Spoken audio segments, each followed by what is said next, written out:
It was the night after Christmas, December 26, 1965. A few minutes past midnight. The kind of night when the cold seems alive, slipping through cracks in the walls and biting into stone, when even the wind feels too heavy to move. The small Sicilian town of Olcamo slept beneath a blanket of silence. Its narrow streets were empty, its lamps dimmed, and the surrounding vineyards stretched like blackened veins across the frozen hills. The air smelled of damp soil and olive leaves, thick and earthy, carrying the faint scent of smoke from distant chimneys. Up on a low hill, at the edge of town, stood a modest farmhouse. The shutters were closed, the last candle had burned out, and inside, a girl named Franca Viola was asleep beneath a heavy wool blanket. She was 17, just 17, with a quiet life that had known nothing but routine. Mornings in the fields, evenings by the fire, dinners lit by soft candlelight, and the gentle hum of her mother's voice echoing through the kitchen. She dreamed of love in the way young girls often did, tenderly, naively, as something that belonged to spring, not to the dead of winter. But that night, fate was already making its way up the narrow road that led to her home. At first, it was only a whisper, the sound of gravel crunching beneath tires somewhere far below. Then a sudden spark of light flickered against the walls, followed by the shattering crash of wood splintering apart. The front door exploded inward. The entire house shook, as if the earth itself had been startled awake. Franca's mother screamed, a raw, desperate sound that tore through the night, while her father froze where he stood, his heart torn between rage and helplessness. Heavy boots pounded across the stone floor, echoing like drums. Shadows leapt across the walls as men poured into the house, shouting orders, their breath steaming in the cold. Franca woke to chaos. Before she could move, rough hands gripped her wrists and dragged her from the warmth of her bed. Her blanket fell away, and her bare feet hit the freezing floor, slick with mud and splinters. The air smelled of gunpowder and sweat. She tried to scream, but a palm covered her mouth, pressing hard enough to make her jaw ache. Outside, a car waited at the bottom of the hill. Its engine growled softly, headlights dimmed so the neighbors wouldn't see. The men moved quickly, practiced in their cruelty. They said nothing to her mother's pleading cries. They pulled Franca through the doorway, her nightgown brushing against the cold stone, her breath clouding the air in shallow bursts. She was forced into the back seat of the car. The metal was cold against her legs. The door slammed shut, and for a moment the silence returned. That terrible kind of silence that follows when something irreversible has begun. Gravel sprayed from beneath the tires as the car lurched forward, disappearing into the black road that wound through the Sicilian hills. The farmhouse faded behind her, swallowed by the dark. Inside the car, the men spoke in low voices, calm, assured, like people who had done this before. The headlights carved narrow tunnels through the fog, illuminating olive trees that twisted like old bones on either side of the road. The air reeked of gasoline, wet leather, and fear. In Sicily, in 1965, the world still turned on the axis of honor, a word that chained women far more tightly than it protected them. In the eyes of the law, what was happening to Franca was not simply abduction. It was, in some cruel logic, an act of reparation, a man reclaiming what he believed was his right. Society would have told her to stay quiet, to marry her abductor, to restore the family's dignity, because silence, in those days, was mistaken for virtue. But Franca Viola, trembling in that back seat, her eyes wide open and her heart pounding so hard she could taste blood in her mouth, was about to become something no one in Sicily had ever seen before, a girl who would refuse. The road wound higher into the hills, the engine humming like a beast beneath her. She stared out the window, watching the world blur into streaks of fog and shadow. Every breath burned her throat. Every mile carried her deeper into a darkness she couldn't yet understand. And yet, even then, even as terror filled her lungs and despair pressed against her chest, something inside her refused to break. She didn't know it yet, but that quiet defiance would one day change everything. Because history doesn't always choose its heroes from the strong or the fearless. Sometimes, it finds them in the unlikeliest places. In a farmhouse on a winter night, in a car racing through the dark, in a 17-year-old girl whose only weapon was her will to stand up and say no. That night, Italy did not yet know her name. But before long it would. The abduction. They drove in silence. The narrow road wound through the dark Sicilian hills like an old scar, cutting across the land with quiet determination. The headlights flickered against the trunks of olive trees and the broken fences that lined the way, turning familiar shapes into strange, shifting ghosts in the mist. The air outside was heavy with rain, and the hum of the engine filled the car with a restless vibration that made every breath feel louder than it was.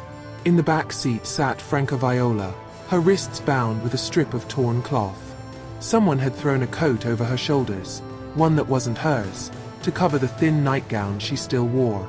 She could feel the coarse fabric scratching against her skin, and with every turn of the road, the scent of damp wool and gasoline mixed with the faint salt of her tears. The men in the front laughed occasionally, the kind of laughter that fills the space where guilt should be. But not him.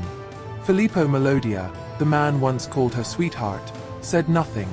His hands gripped the steering wheel tightly, his knuckles pale against the leather. He kept his eyes on the road as if the darkness ahead held all the answers he could not find inside himself. There had been a time when he'd spoken to her in whispers and promises. Now he drove in silence, a captor trapped in his own madness. The car eventually slowed as they reached a crumbling farmhouse on the outskirts of Trapani. The air was colder there, sharper, smelling faintly of iron and wet soil. When the doors opened, the rain touched her skin like needles. Inside, the house was little more than stone and shadow. Damp walls streaked with mold, straw scattered across the floor, and a broken window patched with rags that fluttered weakly in the wind. They pushed her into a small room and locked the door behind her. There was no light, only the dull whistle of the wind slipping through the cracks and the pounding of her own heartbeat echoing in her ears. She sank slowly to the floor, pulling her knees to her chest and resting her forehead against them. The cold from the stone seeped through her skin and into her bones. She whispered a prayer, soft, uncertain, trembling, to any saint who might still be awake at this hour. It was not a prayer for rescue, but for strength, because she already knew that no one was coming tonight.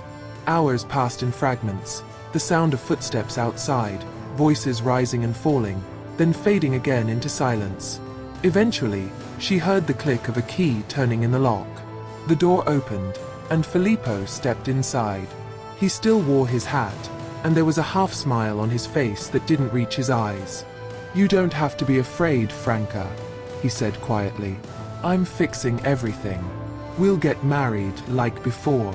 His voice was calm, almost gentle, but it trembled beneath the surface like a wire ready to snap. "This isn't fixing anything," she whispered. "You'll see. Once we're married, no one can talk. No one can judge. It's the law. Then the law is wrong." He stared at her for a long moment, the kind of look that men give women who forget their place. To him, love had always been another word for ownership, and refusal was an insult that had to be avenged. "You humiliated me," he said, his voice breaking. "You think you can say no and walk free?" "Yes," she answered softly. That single word, small, steady, and sure, cracked something deep inside him. The silence between them thickened, and then it turned into violence. He struck her once, then again. The lantern hanging from the ceiling trembled, throwing shadows that twisted across the walls. Dust drifted down from the rafters. Outside, the other men said nothing. That was how honor worked in those days. It saw only what it wanted to see. When it was over, she lay on the cold floor, staring up at the wooden beams above her. She did not cry. She simply breathed, sharp, shallow, defiant. until her heart began to steady again. Somewhere inside that trembling silence, she made a promise, not to him, but to herself. He will not decide who I am. Days blurred into each other, dawns that felt like punishments and nights that refused to end. Filippo brought her food and spoke in that same quiet, coaxing tone, trying to convince her that everything could still be made right. "If you marry me, no one will call you spoiled," he told her one morning. "You'll be respected. You'll live well." "You call that respect?" she asked. "Living as your prisoner?" "As my wife," he replied. "Never." That word, never, struck him harder than any slap could have. His face darkened. He slammed the door so hard that the walls shook, and for a long time, she heard nothing but the echo of his footsteps fading away. When he finally returned, his smile was gone. Only his pride remained. What he did not understand was that every hour he kept her there, every cruel choice he made, became evidence, not just against himself, but against the system that had taught him this was his right. A system that had built its laws to protect men like him and silence women like her. On the 8th day, the silence broke. There was shouting outside, then the crack of gunfire. The door burst open. Light flooded the room so suddenly that she had to shield her eyes. And for the first time in more than a week, Franca Viola saw the sky again.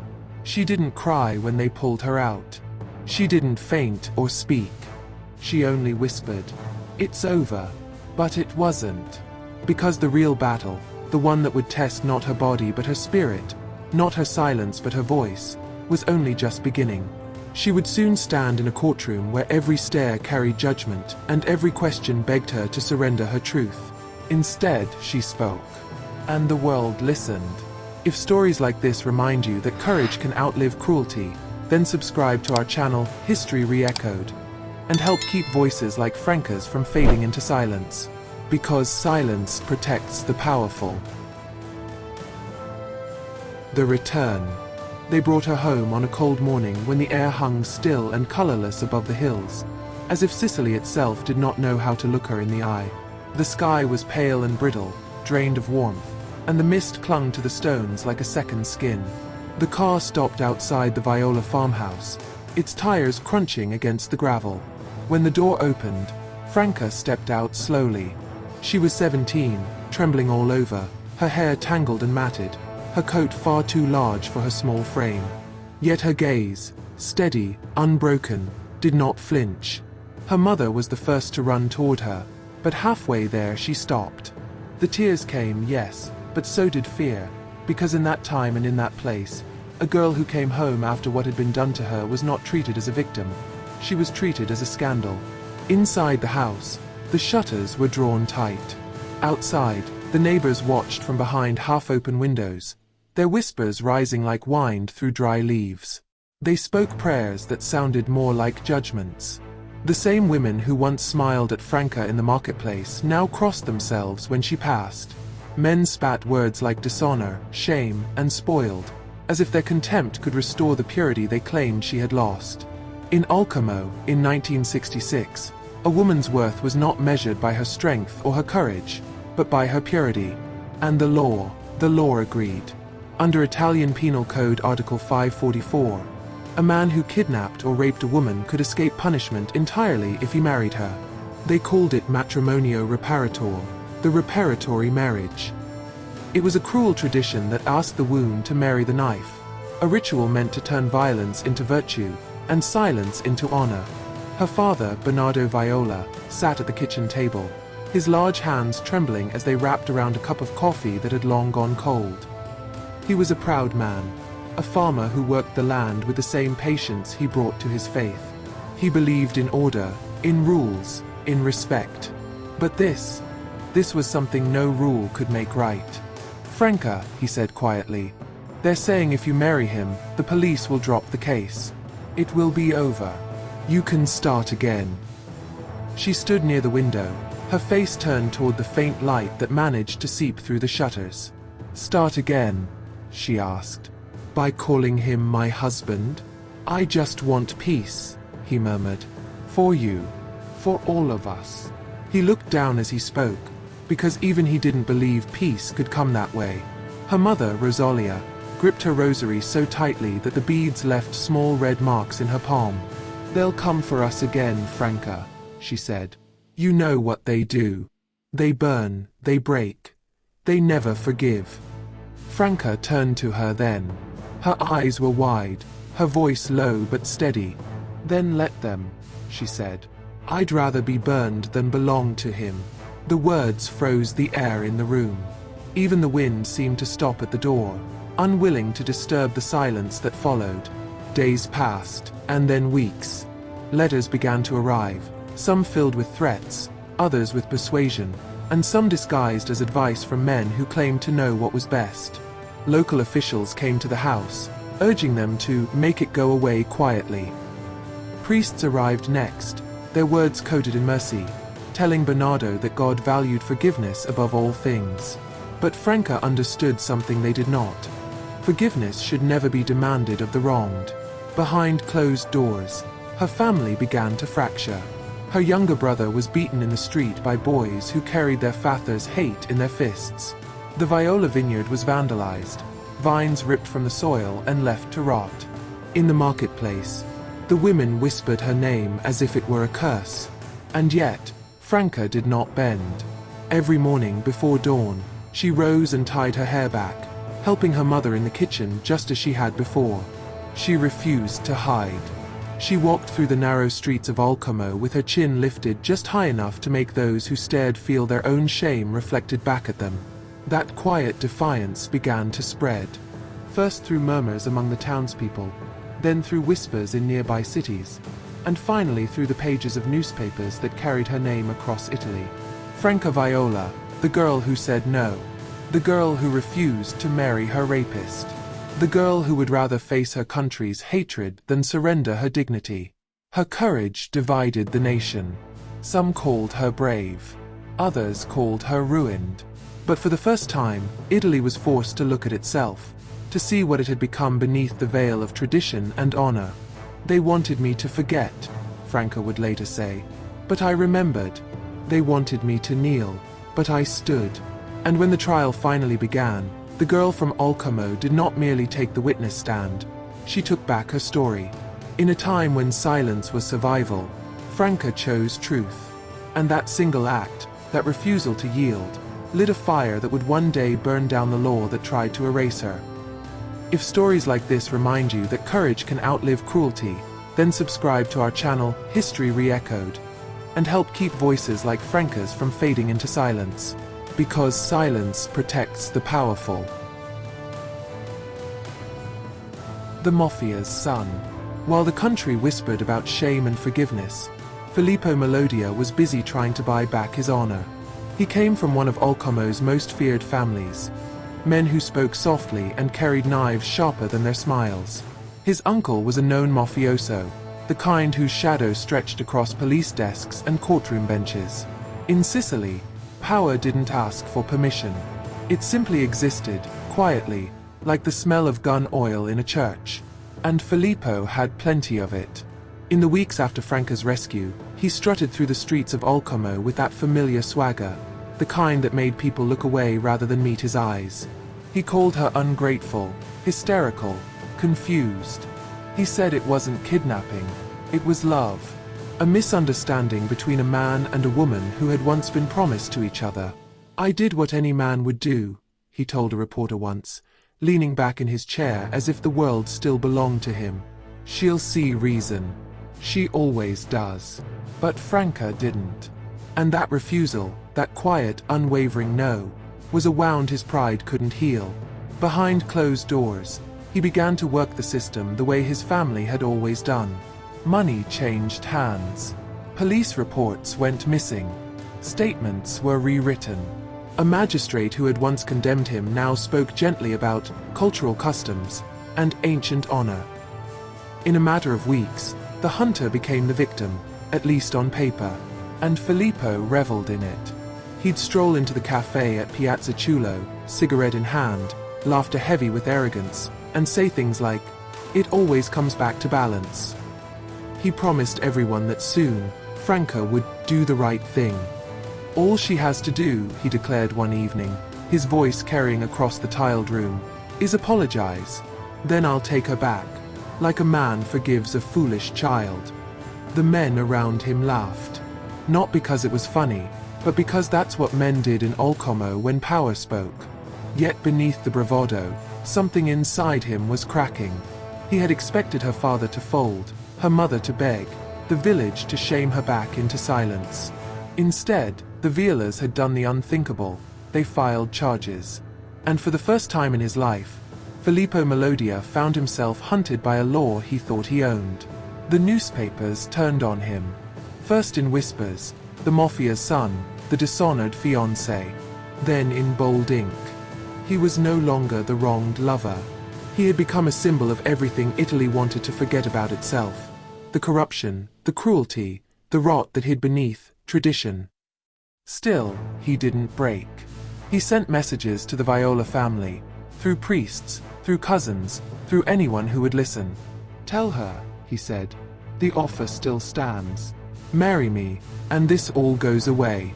Or I swear, none of you will live in peace. It was less a proposal than a threat, a desperate attempt to control a story that was slipping from his hands. Because for the first time, he was losing the one thing men like him valued more than money. Fear. The trial would expose everything. The lies, the bribes, the reach of the Mafia into every corridor of justice. And when his name was read aloud in court, it wasn't just a name anymore. It was an accusation against a culture that taught men like him that women were property, and punishment could be negotiated.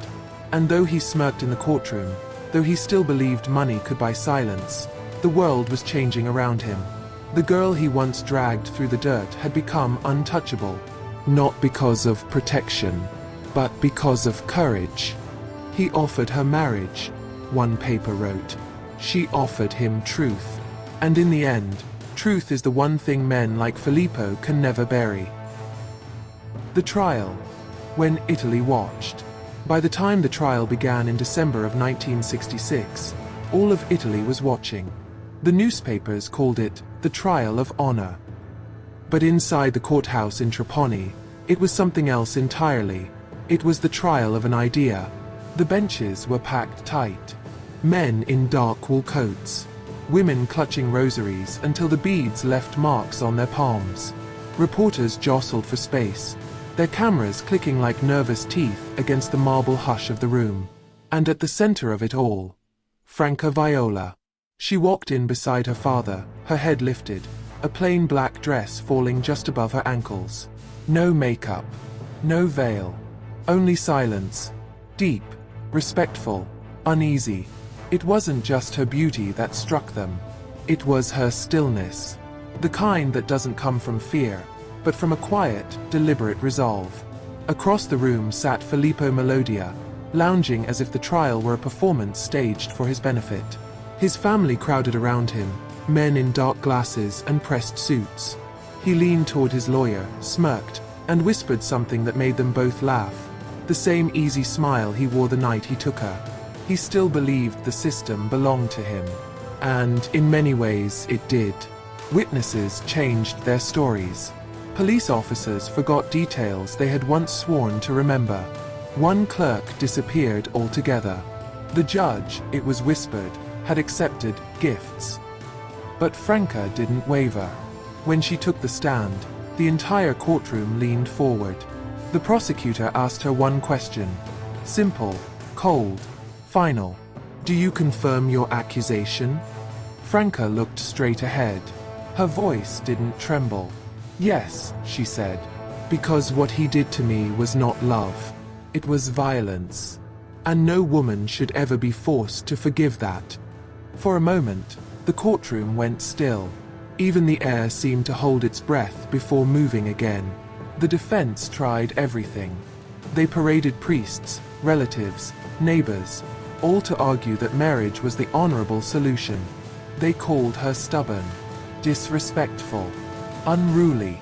They said she was destroying her family's name. But each insult only sharpened her truth. Each accusation only made her defiance more visible. Her father, Bernardo Viola, stood behind her through it all. He spoke only once, but his words would echo across generations. My daughter cannot be forced to marry her shame. It was more than a statement. It was an act of rebellion, against the law, against the culture, against the Mafia itself. When the verdict came, the courtroom erupted. Filippo Melodia, guilty. Sentenced to 11 years. His accomplices, 2. The press called it a revolution in a single sentence. Franca said nothing. She didn't smile. She didn't cry. She simply closed her eyes and exhaled, a breath that carried the weight of every silenced woman before her. But victory came with a cost. The Viola family was shunned, their vineyard destroyed. 4 years, they lived under the shadow of revenge. And yet, Franca never hid. She rebuilt her life quietly, away from cameras, away from pity. Years later, she married a man who loved her not for what she had endured, but for who she was. As the decades passed, the law that once condemned her began to crumble. Article 544, abolished in 1981. It took 16 years, but her no never stopped echoing. Franca Viola didn't just reject a man, a historian once said. She rejected a nation's silence. Her story became legend, not because it was rare, but because she refused to let it remain ordinary. And in that refusal, she gave Italy something it had never seen before. A woman who didn't just survive history, she rewrote it. If this story moved you, if you believe the past still has lessons to teach, subscribe to our channel, History Reechoed. For stories of courage, of resistance, of people who refused to bow to the world as it was, and forced it to change. Because sometimes, the most powerful revolution in history begins with one person who simply says, no. The girl who changed Italy. History often remembers kings, generals, and wars. But sometimes, it changes because of a single quiet act of defiance. In 1965, a 17-year-old Sicilian girl was told that her silence would restore her family's honor, that forgiveness would erase her pain, that her future belonged to the man who had broken her. And she said no. Not with violence. Not with revenge. Just a word, small, human, absolute. That no shook Italy. It tore open a culture built on obedience and shame. It forced men, judges, priests, and lawmakers to look into a mirror they had spent generations avoiding. And when they did, they saw her, a girl who refused to disappear. Franca Viola's courage didn't come from power. It came from the one thing power fears most: dignity. Because dignity cannot be bought. It cannot be bribed. It cannot be silenced. It can only be taken, and only by those who have already lost everything except themselves. Today, her story still echoes, in every courtroom where a woman stands alone against the powerful, in every protest where truth demands to be heard, in every whisper where someone dares to say, no. It is the story of every woman who has been told to forgive what should never be forgiven, of every person told to stay quiet for the sake of peace. Franca Viola taught us that peace without justice isn't peace at all. It's surrender. And she refused to surrender. Her name may not be carved into marble or written on monuments, but it is etched into something far more enduring: the courage of those who came after her. So the next time you hear someone say, "That's just how things are," remember her. Remember that once, in a small town called Olcamo, a 17-year-old girl stood against an entire country and said, "No, I am not your honor to restore." If stories like this remind you that history is still alive, subscribe to History Reechoed and help keep voices like Franca's burning bright. Because remembering isn't just history, it's resistance.